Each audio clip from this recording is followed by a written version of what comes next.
அஸ்ஸலாமு அலைக்கும் வரஹ்மத்துல்லாஹி வபரகாத்து. உகத்திமு பிஸ்மில்லா ஜல்ல வகஸ்ஸமா வஹம்தீலு ஹம்தம் பித்தவாமி முஅஸ்ஸமா உசல்லிமு தஸ்லீமன் கஸீரன் கியாஸமா உசல்லி ஸலாத்தன் தம்லஉல் அர்த வஸ்ஸமா அலா மன் லஹு அலல் உலா முத்தப்பபு. ரப்பி ஷ்ரஹ் லி ஸத்ரி வயஸ்ஸிர் லி அம்ரி வஹ்லுல் உக்தத்தம் மின் லிசானி யஃப்கஹு கௌலி. ரப்பி தம்மிம் பில் கைரி வஸ்ஸஆதா வமா தௌஃபீகி இல்லா பில்லாஹி அலைஹி தவக்கல்து வஹுவ ரப்புல் அர்ஷில் அஸீம். பெருகி வரும் கருணையினால் பேருலகை காத்து வரும் அருளாளன் அன்புடையோன் அல்லாஹுவின் திருப்பெயரால் தொடக்கம். இருட்டினிலே இடறிவிடும் இனத்தவர்க்கு இஸ்லாத்தின் பெரு விளக்கை காட்ட வந்த பெருமானார் கண்மணி நாயகம் ஸல்லல்லாஹு அலைஹி வஸல்லம் அவர்களுடையவும் அவர்களின் அன்பு தோழர்கள் அருமை குடும்பத்தார்கள் அவர்களின் புனிதமிக்க பாதையிலே வாழ்ந்த புண்ணிய பூமான்கள் அனைவரின் ஆத்ம ஆசையினை மனம் மொழி மெய் ஆத்மாவினால் வேண்டி விரும்பியவனாக தொடர்கின்றேன். பேரன்பிற்கும் பெருமதிப்பிற்கும் உரிய இஸ்லாமிய சமுதாய நேயர்களே, சன்மார்க்க சீலர்களே, அல்லாஹுவின் அருள் நாடும் நல்லடியார்களே, இந்த வாரம் புனிதமான வாரம். நம்ம வாழ்க்கையில் அல்லாஹுவையும் நம்மை இணைக்கக்கூடிய ஒரு இணைப்பு தொடர்பு கிடைக்கப்பெற்ற வாரம். இன்ஷா அல்லாஹ் இன்று மகரிபு பாங்கு சொன்ன பிறகு ரஜபு மாதத்தினுடைய 27 தொடங்குகிறது. ரஜபு 27 என்பது புனித மேராஜுடைய இரவு. மேராஜ் என்பது அடியானையும் அல்லாஹையும் இணைக்கக்கூடிய ஆன்மீக தொடர்பு. அந்த தொடர்புக்கு துணைக்கருவியாக உள்ள தொழுகை நமக்கு கடமையாக்கப்பட்ட இரவு ரஜபு 27 மேராஜுடைய இரவு. மிக்க மேலான அந்த மேராஜ் இரவின் சிறப்பை எண்ணி பார்க்க வேண்டும். அல்லாஹ் குர்ஆன் ஷரீஃபில் பனி இஸ்ராயில் என்ற சூராவின் தொடக்கத்திலே கூறுகிறான், சுபஹானல்லதி அஸ்ரா பி அப்தி லைலம் மினல் மஸ்ஜிதில் ஹராமி இலல் மஸ்ஜிதில் அக்ஸல்லதி பாரக்னா ஹவ்லஹு லினுரியஹு மின் ஆயாத்தினா. அல்லாஹு பரிசுத்தமானவன். எத்தகைய அல்லாஹ் என்றால், தன்னுடைய அடியாரை ஒரே ஒரு இரவில் மக்கமா நகரத்தில் இருக்கக்கூடிய மஸ்ஜிதுல் ஹராம் என்ற பள்ளியிலிருந்து பைத்துல் முக்கத்தஸ் எனும் அந்த மஸ்ஜிதுல் அக்ஸாவை நோக்கி நடக்க வைத்த அல்லாஹ் பரிசுத்தமானவன். இந்த இடத்திலே அந்த சூறாவை எப்படி அல்லாஹ் தொடங்குறான்? சுபஹானல்லதி, ஆச்சரியம். சுபஹானல்லாஹ் என்பது எப்போது சொல்ல வேண்டும்? ஆச்சரியமான ஒரு செய்தியை கேள்விப்பட்டால், ஆச்சரியமான ஒரு காட்சியை கண்கூடாக பார்த்தால் சுபஹானல்லாஹ் என்று சொல்லும். ஆக சுபஹானல்லாஹ் என்ற வார்த்தை எப்படி சொல்லப்படுகிறது? ஆச்சரியத்தின் வெளிப்பாடு. நமக்கு தெரியும், சுபஹானல்லாஹ், அல்ஹம்துலில்லாஹ், அல்லாஹ் அக்பர், இன்ஷா அல்லாஹ், மாஷா அல்லாஹ் ஒவ்வொன்றையும் எப்போது சொல்ல வேண்டும் என்று நம்முடைய இஸ்லாமிய வாழ்க்கையில் நாம் தெரிந்து வைத்திருக்கோம். எனவே சுபஹானல்லாஹ் என்பது ஆச்சரியத்தின் வெளிப்பாடு. அல்லாஹ் இந்த சம்பவத்தை சொல்லும் போது சுபஹானல்லதி, ஒரு நாயன், ஒரு இறைவன், தூயவன், எத்தகையவன், தன் அடியாரை அஸ்ராபி அப்தியை, தன் அடியாரை பயணிக்க வைத்தான். எங்கிருந்து எது நோக்கி? மஸ்ஜிதுல் ஹராமிலிருந்து மஸ்ஜிதுல் அக்ஸா நோக்கி. மஸ்ஜிதுல் ஹராம் என்பது கஅபத்துல்லாவை சுற்றி வட்டமாக அமைந்திருக்கிற அந்த பள்ளிவாசலுக்கு பெயர் மஸ்ஜிதுல் ஹராம். அங்கிருந்து மஸ்ஜிதுல் அக்ஸா, பைத்துல் முக்கத்தஸிலே இருக்கக்கூடிய அக்ஸா பள்ளி வரையிலும் தன் அடியாரை பயணிக்க வைத்த அல்லாஹ் தூயவன். இந்த இடத்தில எங்கிருந்து தொடக்கம் எங்கிருந்து முடிவென்றால், மஸ்ஜிதுல் அக்ஸா நோக்கு, இலக்கு, தொடக்கம் மஸ்ஜிதுல் ஹராம். எனவே கஅபாவை சுற்றியுள்ள அந்த பள்ளிவாசலுக்குள்ளே கஅபத்துல்லாவுடைய இடது பக்கம் ஒரு தங்க நிறத்து தூம்பு குழாய் இருக்கும். அதை சுற்றி ஒரு அரைவட்ட வடிவம் இருக்கும். எம் பெருமானார் ஸல்லல்லாஹு அலைஹி வஸல்லம் தன்னுடைய 53வது வயதிலே, அந்த 51வது வயதிலே அங்கே படித்திருந்தார். தஹஜ்ஜுத் நேரம் படித்திருந்த போது ஜிப்ரீல் அலைஹிஸ்ஸலாம் எழுப்புகிறார்கள். தஹஜ்ஜுத் நேரம் முடிந்த போது எழுப்புகிறார்கள். எழுப்பி அல்லாஹ் உங்களை அழைக்கிறான், வாருங்கள், புறப்பட்டு வாருங்கள். சாதாரணமாக ஒருவர் அழைப்பு விடுத்து சிறப்பு அழைப்பாளர் இருந்தால் அவருக்கு காரு கொடுத்து அனுப்புவார்கள், இல்லையென்றால் ஹெலிகாப்டர் கூட கொடுத்து அனுப்புவார்கள். அல்லாஹு தாலா புராக்கு என்ற வாகனத்தை கொடுத்து அனுப்பி தன் ரசூலை அழைத்து வரை ஜிப்ரீல் அலைஹிஸ்ஸலாமை அனுப்பி வைத்தார். ஜிப்ரீல் அலைஹிஸ்ஸலாம் அந்த இடத்துக்கு வருகிறார்கள். மஸ்ஜிதுல் ஹராமுடைய இடது பக்கத்து வாசலில் அந்த தங்கத்தூம்புக்கு அடியிலே ஹத்தீம் எனப்படும் இடத்திலே அல்லாஹ்வுடைய ரசூல் ஸல்லல்லாஹு அலைஹி வஸல்லம் படுத்திருந்த போது ஜிப்ரீல் அலைஹிஸ்ஸலாம் வந்து எழுப்பி அல்லாஹ்வுடைய அழைப்பை சொன்னார்கள். இன்விடேஷன் கிடைத்து விட்டது, பயணத்துக்கான ஆயத்தமானார்கள். அந்த பயணம் தொடங்கும் போது அது நிலவெளி, அதாவது ஆகாய வழியை கடந்த பயணம், 7 வானத்தை கடந்த பயணம். எண்ணி பார்த்தால் ஆச்சரியத்தின் உச்சத்துக்கே நாம் சென்று விடுகிற பயணம். அந்த பயணத்துக்கான ஒரு ஏற்பாடு, அதாவது உடலுக்குள்ளே இருக்கிற உறுப்புகள் அதனுடைய இயக்கம் ஒரு குறிப்பிட்ட எல்லையை தாண்டினால் அதற்கு சில செயற்கை கருவிகள் வேண்டும். ஆனால் அல்லாஹு தாலா தன் ரசூலுடைய இதயத்தை நெஞ்சுக்கூட்டிலிருந்து எடுத்து ஜிப்ரீல் அலைஹிஸ்ஸலாம் மூலமாக ஜம்சம் தண்ணீரினால் அந்த இதயம் கழுவப்பட்டு மீண்டும் உரிய இடத்தில் வைக்கப்படுகிறது. பயணம் தொடங்கினார்கள். முதல் கட்டம் மஸ்ஜிதுல் ஹராமிலிருந்து மஸ்ஜிதுல் அக்ஸா வரையிலும் உள்ள நிலவழி பயணம். எனும் குதிரை விரைந்து பாய்ந்தது. மஸ்ஜிதுல் அக்ஸாவை சென்றடைந்தார்கள். அதற்கு பிறகு ஏற்ற பயணம், விமானத்தினுடைய ஓடுதலாம் ரன்வே. அந்த ரன்வேயில் விமானம் ஒரு குறிப்பிட்ட தளத்தில் ஓடுகிறது. திடீரென்று குறிப்பிட்ட எல்லை வந்த டேக் ஆஃப், அந்த விமானம் மேல் நோக்கியது. அல்லாஹ்வுடைய ரசூல் ஸல்லல்லாஹு அலைஹி வஸல்லம் அவர்களே இந்த மன்னகத்திலே இருக்கக்கூடிய மஸ்ஜிதுல் ஹராம் மஸ்ஜிதுல் அக்ஸா வரையிலும் நிலவழி பயணமாக பயணிக்க வைத்து அதற்கு பிறகு மேல் நோக்கி ஏறுகிறார். அப்படி மேல் நோக்கி ஏறுவதற்கு முன்னால் பைத்துல் முகத்தஸில் எல்லா நபிமார்களுடைய ஆன்மாக்கள் அங்கே வந்து அல்லாஹ்வுடைய ரசூலை இமாமாக பின்பற்றி தொழுதனர். அனைத்து நபிமாரிடத்திலும் பயணம் சொல்லி மேல் நோக்கி ஏறுகிறார். அந்த பயணத்திலே பைத்துல் முகத்தஸுக்கு ஏன் வர வேண்டும்? ஒரு கேள்வி எழலாம். சிறந்த பள்ளி மஸ்ஜிதுல் ஹராமா மஸ்ஜிதுல் அக்ஸாவா என்றால், உலகத்தில் எந்த பள்ளியில் நாம் தொழுவதை விட மஸ்ஜிதுல் ஹராமில் தொழுதால் 1க்கு 1,00,000 மடங்கு. உதாரணமாக நாம் நமது பள்ளியிலே தொழுகிறோம் 2 ரக்காத்து. இங்கே தொழுது 2 ரக்காத்தை நாகூர் பள்ளியிலே தொழுதாலும் 100க்கு 100 அதே நன்மைதான். அதே போல பகதாதிலே தொழுதாலும், அஜ்மீரில் தொழுதாலும், பகதாதில் தொழுதாலும் எல்லாம் 100க்கு 100 விழுக்காடு சமமான நன்மை. ஆனால் இங்கு தொழுத தொழுகையை நாம் பைத்துல் முகத்தஸை தொழுதால் 500 மடங்கு சிறப்பு அதிகரிக்கும். அதே போல மஸ்ஜிது நபவியிலே தொழுதால் 1000 மடங்கு சிறப்பு அதிகரிக்கிறது.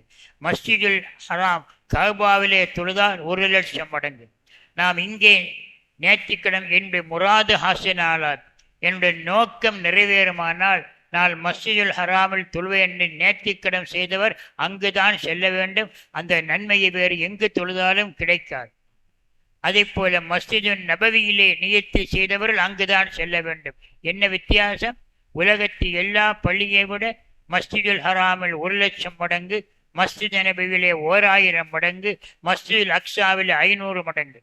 எனவே 1,00,000 மடங்கு சிறப்புள்ள மஸ்ஜிதுல் ஹராமிலிருந்து நேரடியாக பாயிண்ட் டு பாயிண்டாக நேரே ஏறலாமே. கஅபாவுக்கு நேரே அரசு இருக்கும் போது நேரே செல்லாமல் எதற்காக இப்படி ஒரு கிடைமட்ட பயணம் என்றால், அதற்கு அல்லாஹ் சொல்லுகிற காரணம் பாரக்னா ஹவுலஹு. நாம் எந்த மஸ்ஜிதுல் அக்ஸாவுடைய சுற்றுப்பகுதியை பரக்கத்தாக்கினோமோ அந்த மஸ்ஜிதுல் அக்ஸா. அது என்ன பரக்கத்து? நீர்வளமா, நிலவளமா, இல்லை வேறு ஏதேனும் புதிய பொருள் வளமா? இல்லை. மக்காபிருல் அம்பியா, நபிமார்களுடைய மக்பராக்களால் பைத்துல் முகத்தஸை பரக்கத்தாக்கு என்று தஃப்சீர் ரூஹுல் மயானி கூறுகிறது. எல்லா ஏராளமான நபிமார்கள் ஈசா அலைஹிஸ்ஸலாம் மட்டும் உயர்த்தப்பட்டார்கள். மீதி காலஞ்சென்ற நபிமார்களுடைய கபர்களெல்லாம் அந்த பைத்துல் முகத்தஸில் அதை சுட்டித்தான் அமைந்துள்ளது. அதைத்தான் நபிமார்களின் மக்பராக்களால் நாம் பரக்கத்தாக்கிய அக்ஸா பள்ளி வரையிலும் நடக்க வைத்தோம். எனவே அந்த பள்ளிக்கு செல்ல காரணம் எம்பெருமான் ஸல்லல்லாஹு அலைஹி வஸல்லம் பயணம் சொல்வதைப் போல நாம் ஹஜ்ஜுக்கு உம்ராவுக்கு பயணம் செய்தால் நம்முடைய நண்பர்களை நம்முடைய உறவினர்களை சொல்லிவிட்டு புறப்படுவோம் அல்லவா? அதை போல எம்பெருமான் ஸல்லல்லாஹு அலைஹி வஸல்லம் தன்னை போன்ற சக நபிமாரிடத்தில் சொல்லிவிட்டு பயணம் புறப்பட வேண்டும் என்பதற்காக அங்கே ஒரு பயணம், அங்கே ஒரு ஜமாத்து நடக்கிறது. எம்பெருமான் ஸல்லல்லாஹு அலைஹி வஸல்லம் இமாமாக நிற்கிறார்கள். மற்ற நபிமார்களெல்லாம் அவருடைய ஆன்மாக்கள் கண்ணுக்கு தெரியாத இந்த கண்ணிய தொழுகையை நிறைவேற்றின. அதற்கு பிறகு மேல் நோக்கி ஏறுகிறார். ஏறும்போது முதல் வானம் வந்தடைகிறது. முதல் வானத்தை வந்தடைந்தவுடன் ஜிப்ரீல் அலைஹிஸ்ஸலாம் கூட போகிறார் அல்லவா? அவர் குறிப்பிட்ட இடத்தில் கதவை தட்டுகிறார். உடனே உள்ளிருந்து ஒரு ஓசை, யார் நீங்கள்? நான் ஜிப்ரீல். வமன் மஅக்க, உங்களோடு வேறு யாரும் உண்டா? முஹம்மது ஸல்லல்லாஹு அலைஹி வஸல்லம் உண்டு என்று ஜிப்ரீல் அலைஹிஸ்ஸலாம் பதில் சொல்கிறார். இதெல்லாம் எங்கே வருகிறது? ஸஹீஹுல் புகாரியில் வருது. ஆண்டுக்கு ஒருமுறை நம்முடைய ஜாவியாவில் எந்த புகாரி ஷரீஃபை ஓதுகிறோமோ, எந்த புகாரி ஷரீஃபை இறுதி நாளில் துவா செய்து நம்முடைய கோரிக்கையை அல்லாஹ்வுடன் சமர்ப்பிக்கிறோமோ அந்த புகாரி நம்பர் 2. குர்ஆனுக்கு அடுத்து முஸ்லிம் உலகம் ஏற்றுக்கொண்ட ஒப்பற்ற நபிமொழி கிரந்தம் புகாரி ஷரீஃப். அந்த புகாரியிலே வருகிற ஹதீஸைத்தான் நான் இங்கே சொல்கிறேன். சில செய்திகள் ஆச்சரியமாக இருந்தால் ஏதோ கிஸ்ஸா கித்தாபிலோ அல்லது வேறு ஏதாவது சரித்திரங்கள் வருவதாக எண்ணிவிடாதீர்கள். அல்லாஹ்வுடைய வேதம் குர்ஆனுக்கு அடுத்த நிலையில் உள்ள ஸஹீஹுல் புகாரியில் வருகிறது. முதல் வானத்து கதவு தட்டப்படுகிறது. ஜிப்ரீல் அலைஹிஸ்ஸலாம் எம்பெருமானாரோடு செல்கிறார்கள். கதவு திறக்கப்பட்டவுடன், நான் யார் நீங்கள் என்ற கேள்வி. நான் ஜிப்ரீல். உங்களோடு வமன் மஅக்க, உங்களோடு யார் இருக்கிறார்? முஹம்மது ஸல்லல்லாஹு அலைஹி வஸல்லம். உடனே கதவு உருசிலையிலேயே கடைசியாக அனுப்பப்பட்ட முகமது ஸல்லல்லாஹு அலைஹி வஸல்லம். உடனே கதவு திறக்கப்பட்டது. திறந்தவுடன் அங்கே மலக்கு கதவை திறந்தவுடன் கண்மணி நாயகம் ஸல்லல்லாஹு அலைஹி வஸல்லம் கண்ணெதிரே காட்சியளித்தது ஆதம் அலைஹிஸ்ஸலாம். முதல் வானத்தில் சென்றவுடன் ஆதம் அலைஹிஸ்ஸலாம் அண்ணல் பெருமானாரை வரவேற்கிறார்கள். எந்த வார்த்தையை சொல்லி வரவேற்கிறார்? மர்ஹபா மர்ஹபா, மங்களம் பொங்குக, நபியே வருக. மர்ஹபம் பில் இப்னி சாலிஹ் வன் நபி சாலிஹ், சாலிகான மகனாரே வாங்க, சாலிகான நபியே வாருங்க. உத்தம புத்திரனே என்ற பொருளில் சாலிகான நபியே, சாலிகான புதல்வரே வாருங்கள் என்று அழைப்பு. உடனே அறிமுகம் நடக்கிறது. அறிமுக நிகழ்ச்சி என்ன? எம்பெருமான் ஸல்லல்லாஹு அலைஹி வஸல்லம் அவர்களுக்கு ஆதம் அலைஹிஸ்ஸலாமை அறிவித்து, இவர்தான் உங்கள் ஆதி தந்தை ஆதம் அலைஹிஸ்ஸலாம் சலாம் சொல்லப்படுகிறது. அடுத்து மேல் நோக்கி 2ஆம் வானம். ஒவ்வொரு வானத்திலும் ஒரே விதமான வாசகம். என்ன வித்தியாசம்னா, 1வது வானத்திலே ஆதம் அலைஹிஸ்ஸலாம், 7வது வானத்திலே இப்ராஹிம் அலைஹிஸ்ஸலாம். இந்த 2 பேரையும் எப்படி வரவேற்றார்கள்? மர்ஹபம் பில் இப்னி சாலிஹ் வன் நபி சாலிஹ், சாலிகான மகனே, சாலிகான நபி என்று 1ம் 7ம் தான் இந்த வாசகம். ஏனென்றால் அல்லாஹ்வுடைய ரசூலுடைய முதல் தந்தை ஆதம் அலைஹிஸ்ஸலாம், நபித்துவத்தினுடைய எல்லை தந்தை இப்ராஹிம் அலைஹிஸ்ஸலாம். 2 பேரும் மகனாரே என்று மாநபியை வரவேற்றார். மீதி நபிமார்கள் 2ஆம் வானத்திலே ஈசா நபி அலைஹிஸ்ஸலாம், 3ஆம் வானத்திலே யூசுப் நபி அலைஹிஸ்ஸலாம், 4ஆம் வானத்திலே இத்ரீஸ் நபி அலைஹிஸ்ஸலாம், 5ஆம் வானத்திலே ஹாரூன் நபி அலைஹிஸ்ஸலாம், 6ஆம் வானத்திலே மூசா நபி அலைஹிஸ்ஸலாம், 7ஆம் வானத்தில் இப்ராஹிம் அலைஹிஸ்ஸலாம். 1ம் 7ம் தான் மகனாரே, மாநபியை பார்த்து மகனே, சாலிகான நபி என்று வரவேற்பு. மீதி எல்லாமே சாலிகான சகோதரரே, சாலிகான நபி என்று பிற நபிமார்கள் வரவேற்றார். வரவேற்ற பிறகு 7 வானத்தை கடந்து சிதறத்துல் முந்தஹா என்ற எல்லை கோட்டை அடைந்தார்கள். அந்த சிதறத்துல் முந்தஹா வந்தவுடன் ஜிப்ரீல் அலைஹிஸ்ஸலாம் சொன்னார், முகம்மதே, இனி இந்த எல்லையை தாண்டுவ எனக்கு அனுமதி இல்லை. ப்ரொஹிபிட்டட் ஏரியா என்று சொல்வார் அல்லவா? விஐபிகளை சந்திப்பதற்காக ஒருவர் வந்தால் ஒரு குறிப்பிட்ட இடத்தில் விஐபி மட்டும் செல்லலாம், வழி அனுப்புவோருக்கு இடமில்லை. எத்தனையோ அனுபவங்களை, நிகழ்வுகளை, சமுதாய நடப்புகளை பார்க்கிறோம். அழைத்து சென்ற ஜிப்ரீல் அலைஹிஸ்ஸலாம் சிதறத்துல் முந்தஹா வந்தவுடன், இனி எனக்கு கடக்கிற உரிமை இல்லை, எனக்கு இந்த இனியுள்ள பகுதி ப்ரொஹிபிட்டட் ஏரியா, தடுக்கப்பட்ட நிலை, நீங்கள் மட்டும் செல்லலாம். அல்லாஹ்வுடைய ரசூல் அந்த ஒளிக்கடலை கடந்து தன்னந்தனியாக சென்றார்கள். அதை மகான் உமர் ரலியல்லாஹு காஹிரி ரலியல்லாஹு சொல்வார்கள், சாப சாப சாப சாபி துசுராமி நசராயி நசரா, மன்னகத்தை விட்டு மாநபி செல்லதாசும் ஆகாய வழியில் ஊடுகிறார்கள். அங்கே இரண்டு தான். சானியம்மா சாலிதா இரண்டு. ஒன்று ரப்புல் ஆலமீன், இன்னொன்று ரஹமத்துல்லில் ஆலமீன். ரஹமத்துல்லில் ஆலமீன் எம்பெருமான் ஸல்லல்லாஹு அலைஹி வஸல்லம் அவர்கள் விருந்தாளி, அழைப்பு விடுத்த இறைவன் அவன் ஹோஸ்ட், இவர்கள் கெஸ்ட். அந்த தன்னந்தனியாக போகிறார்கள். புராக்குக்கும் அனுமதி இல்லை, ஜிபில் அலைஹிஸ்ஸலாமுக்கு அனுமதி இல்லை. அல்லாஹ்வுடைய முன்னால் போய் சஜதாவில் விழுந்தார்கள். விழுந்து அமர்ந்தார்கள். அத்தஹியாத் ஒரு வாசகத்தை சொன்னார்கள். என்ன வாசகம்? இந்த உம்மத் அந்த வாசகத்தை மறக்கக்கூடாது என்பதற்காக நம்முடைய தொழுகையோடு இணைக்கப்பட்டது. எம்பெருமான் ஸல்லல்லாஹு அலைஹி வஸல்லம் அல்லாஹ்வுடைய திரு சன்னிதானத்தில் விழுந்து அமர்ந்த பிறகு அத்தஹியாத் இருப்பிலே சொன்னார்கள், அத்தஹியாத்துல் முபாரக்காத்து ஸலவாத்து தய்யிபாத்து லில்லாஹ். காணிக்கையும் புனித பொருட்களும் வணக்க வழிபாடு எல்லாம் அல்லாஹ் உனக்கே சொந்தம். காணிக்கை வைப்பதற்கு அல்லாஹ்வுடைய முன்னிலையில் வேறு என்ன சொல்ல முடியும்?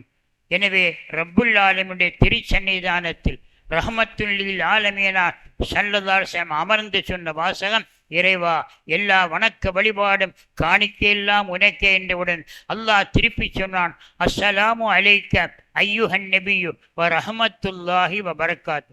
நபி அவர்களே, அல்லாஹுவாகிய என்னுடைய சாந்தி சலாமும் ரஹமத்து பரக்கத்தும் உங்களுக்கு உண்டாகட்டும் என்று சொன்னவுடன் பெருமானார் ஸல்லல்லாஹு அலைஹி வஸல்லம் என்ன நினைத்திருப்பார்கள்? எல்லாம் வல்ல ஏகநாயகனை ஏகாந்த வெளியிலே சந்திக்கிறார்கள். அங்கே இரண்டு தான். ஒன்று ரப்புல் ஆலமீன், இன்னொன்று ரஹமத்துல்லில் ஆலமீன். மூன்றாவது படைப்பு இல்லை. அந்த நேரத்திலும் கூட இந்த உம்மத்தை மறக்காமல், யா அல்லாஹ் உன்னுடைய அருளும் அமைதியும் அபிவிருத்தியும் எனக்கு மட்டும் போதாது, அஸ்ஸலாமு அலைனா வலா இபாதில்லாஹி ஸாலிஹீன், என்னுடைய உம்மத்தில் உள்ள நல்லடியார்கள் எல்லோருக்கும் உண்டாகட்டும் என்று எம்பெருமான் ஸல்லல்லாஹு பதில் சொன்னார்கள். உடனே அந்த ஓசையை கேட்ட மலக்குகள் கீழே இருந்து அஷ்ஹது அல்லா இலாஹ இல்லல்லாஹ் வ அஷ்ஹது அன்ன முஹம்மது ரசூலுல்லாஹ் என்று மலக்குகள் சொன்னார்கள். அங்குள்ள உரையாடல் இங்கே கேட்டது மலக்கு சொன்னார்கள். நாம் எண்ணி பார்க்க வேண்டும். நாளன்றுக்கு 5 வேளை தொழுகிறோம். 5 வேளை தொழுகையிலும் ரப்புல் ஆலமீனுக்கும் ரஹமத்துல்லில் ஆலமீனுக்கும் மத்தியில் நடந்த அந்த உரையாடல், அதை இந்த உம்மத்தினர் மறக்கக்கூடாது என்பதற்காக தொழுகையில் ஒரு பகுதியாக நமக்கு அத்தஹியாத்து வகுத்து தரப்பட்டது, கற்றுத்தரப்பட்டது. ஒவ்வொரு முறை அத்தஹியாத்து ஓதும் போதும் அல்லாஹு தன் ரசூலை நேரடியாக சந்தித்த அந்த சந்திப்பில் உள்ள சம்பாஷணை என்பதை நாம் மறந்துவிடக்கூடாது. அப்படி அந்த பயணத்தை முடித்துவிட்டு பூமிக்கு 5 வேளை தொழுகையோடு திரும்பினார். அந்த நீண்டனுடைய வரலாற்று 50 வக்து முதலில் கடமையாக்கப்பட்டு மூசா அலைஹிஸ்ஸலாம் கருத்து சொல்ல குறைத்து 55 மாறிவிட்டது என்பது நமக்கெல்லாம் தெரியும். நாம் நினைத்து பார்க்கிறோம், அல்லாஹு தஆலா 50 கடமையாக்கியிருந்தால் நம்முடைய நிலைமை என்ன? ஒரு நாளைக்கு 24 மணி நேரம், 50 வக்து ஆயிருந்தா அரை மணி நேரத்துக்கு ஒரு வக்து தொழுதாலும் எக்ஸ்ட்ரா 2 வக்து இருக்கு. எனவே இந்த உம்மத்தை அதை தாக்கு பிடிக்க நாம் வியாபாரம் செய்ய முடியாது, விவசாயம் தொழில் செய்ய முடியாது, தொழில் பார்க்க முடியாது. முழுக்க அதே வேலையில் இருந்தால் வாழ்க்கை ஸ்தம்பித்து விடும், உம்மத்தினுடைய இயக்கம் தடைவிட்டு விடும் என்பதற்காக 55 ஆக்கி இப்போது நமக்கு கடமையாக்கப்படும். அருமையான பெருமக்களை நாம் எண்ணி பார்க்க வேண்டும். மேராஜ் என்பது என்ன? ரஜப் 27 என்பது என்ன? அடியான் அல்லாஹுவோடு தொடர்பு கொள்வதற்காக அல்லாஹுடைய ரசூல் கொண்டு வந்த ஒரு கனெக்ஷன், டெலிஃபோன் கனெக்ஷன். சில பள்ளிவாசல் கூட வைத்திருப்பார்கள் வாசகம், அல்லாஹுடன் தொடர்பு கொள்கிற இடம் பள்ளிவாசலை. இங்கே அடியாருடைய தொடர்பை விட்டு கொள்ளுங்கள். எனவே அந்த இணைப்புடைய வாசகத்தை கிரகிக்கும் சொல்வார் 24434. அல்லாவுக்கும் அடியானுக்கும் உள்ள இணைப்பு நம்பர் என்ன? Contact number 244. 2 ஃபஜ்ர் 2 ரக்காத்து, 44 லுஹர் 4 ரக்காத்து, அஸ்ர் 4 ரக்காத்து, 34 மகரிப் 3 ரக்காத்து, இஷா 4 ரக்காத்து. அடியானும் அல்லாஹும் ஆனந்த உரையாடலுக்கு இணைப்பு என்றால் இந்த 5 வேளை தொழுகை. இது நமக்கு கடமையாக்கப்பட்டது. அந்த தொழுகையை கொண்டு வந்து உம்மத்துக்கு ஒப்படைத்தார்கள்.